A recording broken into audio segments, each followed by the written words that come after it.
नमस्ते प्यारे बच्चों। आज हम अपनी अंग्रेजी की दुनिया में एक बहुत ही खूबसूरत और जादुई कविता पढ़ने जा रहे हैं। इंद्रधनुष का जादू, द रेनबो फेरीज। बच्चों, आपने आसमान में इंद्रधनुष, रेनबो तो देखा ही होगा, है ना?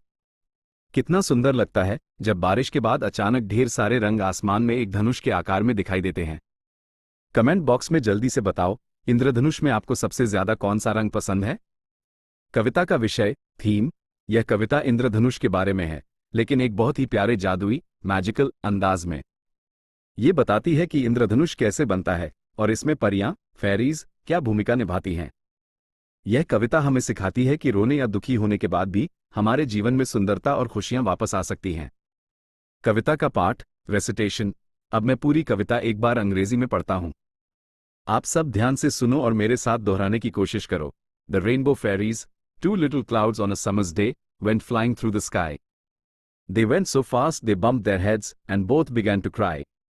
Old Father Sun looked down and said, "Oh, never mind, my dears, I'll send my little fairy folk to dry your falling tears." One fairy came in violet, and one wore indigo, in blue, green, yellow, orange, red. They made a pretty row.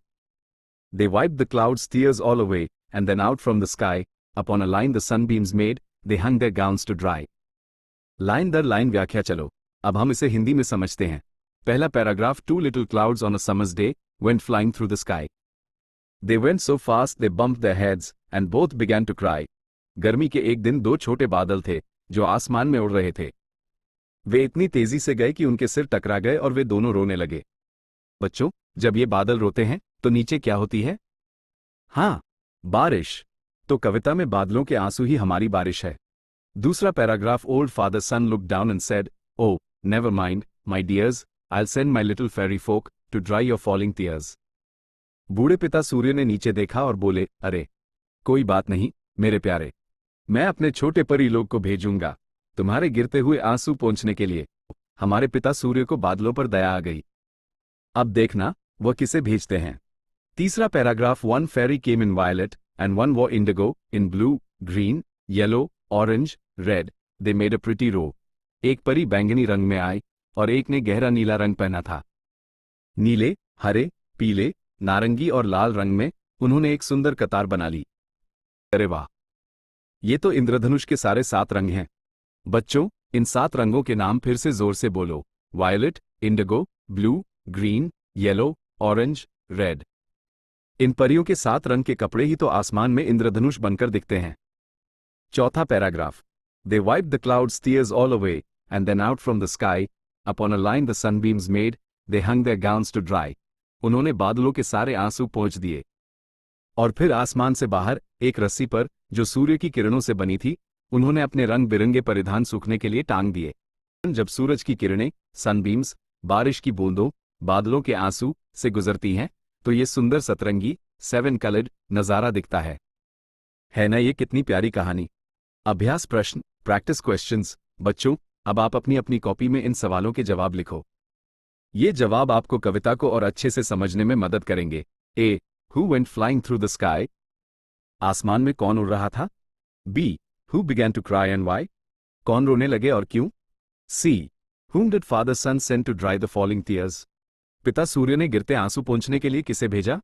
D, what were the colors of the fairies' gowns? परियों के कपड़े किन किन रंगों के थे? सारे रंग बताने हैं।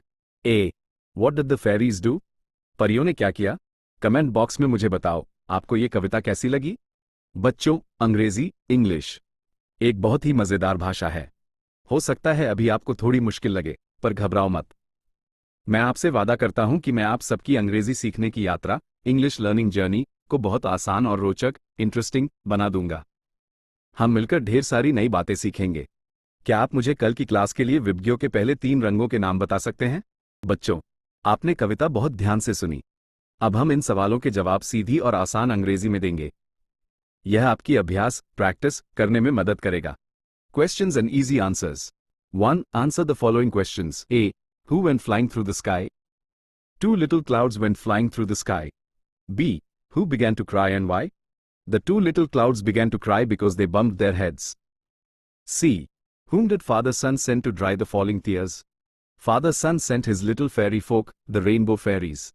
D. What were the colors of the fairies' gowns? The colors were violet, indigo, blue, green, yellow, orange, and red. E. What did the fairies do? The fairies wiped the clouds' tears away and hung their gowns to dry on a line of sunbeams. Daily English practice, रोजाना अंग्रेजी अभ्यास। प्यारे बच्चों, अंग्रेजी सीखना बहुत आसान है अगर आप रोजाना थोड़ा सा अभ्यास करें। Practice English daily. रोजाना अंग्रेजी का अभ्यास करें। Try to read these answers 2 or 3 times every day. इन जवाबों को रोज 2 या 3 बार पढ़ने की कोशिश करें। Try to say the answers loudly to your friends or family. अपने दोस्तों या परिवार को जोर से बोलकर सुनाने की कोशिश करें। Remember, little effort every day makes a big difference. याद रखना, रोजाना थोड़ा सा प्रयास करने से बहुत बड़ा बदलाव आता है। आपकी इंग्लिश बहुत अच्छी हो जाएगी। क्या आप मुझे बता सकते हैं कि विबग्यो में बी का मतलब कौन सा रंग होता है? अब जब हमने कविता को इतने अच्छे से समझ लिया है, तो चलो अब हम उन नए और मजेदार शब्दों को देखते हैं जो हमने आज सीखे हैं। नए शब्द, न्यू वर्ड्स। देखिए, कविता में हमने पहला शब्द सीखा था बम्प्ड। बम्प्ड का मतलब होता है टकराया, जैसे दोनों बादल तेजी से उड़ते हुए आपस में टकरा गए। अगला शब्द है फोक का मतलब होता है लोग। फादर सन ने अपनी फेरी फोक यानी अपनी परी लोगों को भेजा था। फिर तीसरा शब्द है वायलेट का मतलब होता है बैंगनी रंग। यह इंद्रधनुष का पहला रंग होता है। वायलेट के बाद कौन सा रंग आता है? हाँ, इंडिगो का मतलब होता है गहरा नीला। जब परियां एक साथ खड़ी हुईं तो उन्होंने क्या बनाई थी? एक रो का मतलब होता है कतार या पंक्ति। इसके बाद परियों ने बादलों के आंसू वाइप्ड किए। वाइट का मतलब होता है पोंछा। और सबसे आखिर में परियों ने अपने कपड़े कहां सुखाए? सनबीम्स पर। सनबीम्स का मतलब होता है सूर्य की किरण। इंद्रधनुष का एक प्यारा रहस्य, a sweet secret of rainbow. बच्चों, क्या आप जानते हैं कि इंद्रधनुष बनता क्यों है? ये तब बनता है जब सूर्य की किरणें, सनबीम्स, बारिश की छोटी छोटी बूंदों, जो बादलों के आंसू हैं, से होकर गुजरती हैं। ये पानी की बूंदें एक छोटे प्रिज्म की तरह काम करती हैं और सूरज की सफेद रोशनी को 7 रंगों में तोड़ देती हैं, वही 7 रंग जो हमारी परियों ने पहने थे। दोहरा इंद्रधनुष, डबल रेनबो। और पता है, कभी कभी हमें 2 इंद्रधनुष एक साथ दिखते हैं। इसे डबल रेनबो कहते हैं। जब प्रकाश की किरणें पानी की बूंदों के अंदर एक बार की बजाय 2 बार घूमती हैं, तो हमें एक दूसरा, थोड़ा धुंधला इंद्रधनुष भी दिखाई देता है। ये कितना जादुई है ना? बच्चों, मुझे उम्मीद है कि आपको आज की क्लास और यह प्यारी कविता बहुत अच्छी लगी होगी। हमने बहुत से नए शब्द सीखे और इंद्रधनुष के बारे में भी जाना। अगर आपको हमारी क्लास अच्छी लगी और आप ऐसी ही मजेदार तरीके से अंग्रेजी सीखते रहना चाहते हैं, तो हमारे चैनल वेव्स को सब्सक्राइब करना मत भूलना। Must watch. हम मिलते हैं अगली क्लास में। Bye bye.